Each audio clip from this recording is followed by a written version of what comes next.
So, the European Union is scrambling to pass its 20th sanctions package against Russia, but it's hit a major roadblock. And the problem? It's coming from one of its own members. In this explainer, we're going to dive into why this keeps happening and the pretty drastic measure the EU is considering to fix a problem that really threatens its power on the world stage. Okay, so let's set the scene. The EU is staring down a massive deadline, February 24th. That's the 4th anniversary of Russia's full-scale invasion of Ukraine. That date is a huge deal, symbolically, and Brussels is desperate to have a tough new sanctions package ready to send a message of absolute unity. But, as the clock ticks down, that united front is looking like it might just fall apart. So you have to ask, how can the entire 27-member bloc, this global economic powerhouse, be brought to a complete standstill over one package? Well, the answer is, in theory, pretty simple, but in practice, it reveals a really deep and incredibly complicated problem right at the heart of how the EU even works. It all boils down to this. EU diplomats are saying that everything has stalled because Hungary is demanding that a few Russian sports officials get taken off the sanctions list. Just think about that for a second. A massive international policy decision affecting a war is being held up over a handful of names. It's a pretty wild example of how one very specific, some might say small demand, can paralyze the whole EU. To really get how one country can have so much power, we've got to look at a fundamental rule in the EU's playbook for foreign policy. It's a rule that was designed to protect every country's individual power. But as we're seeing, it gives every single member an incredible amount of leverage. Okay, so the key idea here is something called unanimity. When it comes to big stuff like sanctions, it's not a majority vote. Nope. All 27 countries have to say yes. If even one, just one, says no, the whole thing is dead in the water.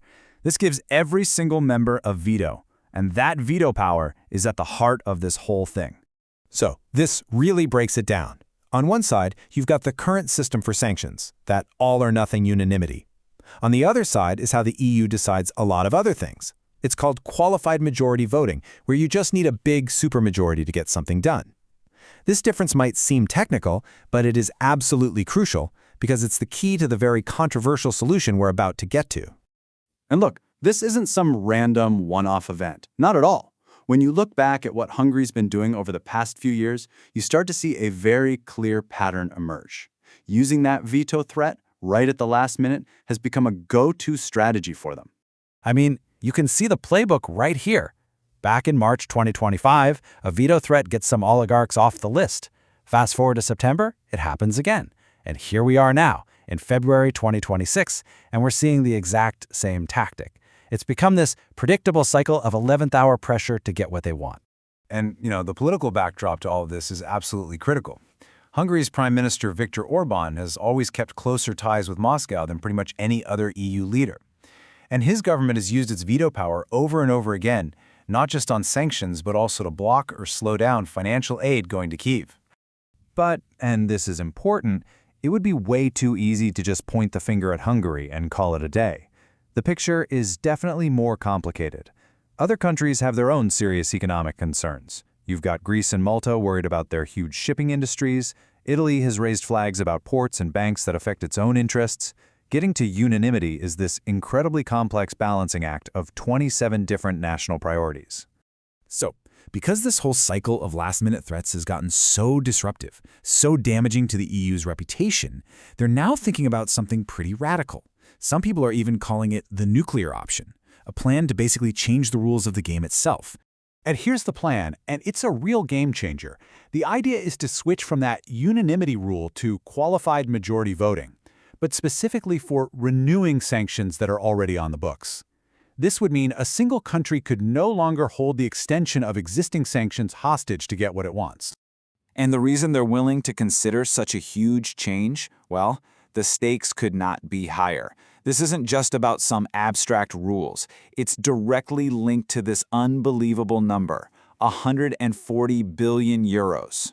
So this massive loan for Ukraine, which would come from the profits of frozen Russian money, is directly tied to this proposed rule change. The whole point is to make sure this critical lifeline for Kyiv's defense can't be vetoed by one country down the line. It's about future-proofing the aid. And that brings us right back to where we started. This current standoff over a few sports officials isn't just some small diplomatic squabble. It's really a symptom of a much, much bigger strategic challenge for the EU, and it's forcing a really tough conversation about what kind of global power it actually wants to be. So the EU is really at a crossroads, right? What do? Do you stick with this principle of every member having a veto, this idea of absolute unity, even if it means you're basically paralyzed half the time? Or do you reform your own rules so you can become more agile and actually act decisively on the world stage? And really, that's the big question this whole mess leaves us with. This fight over sanctions isn't just about one package or one country.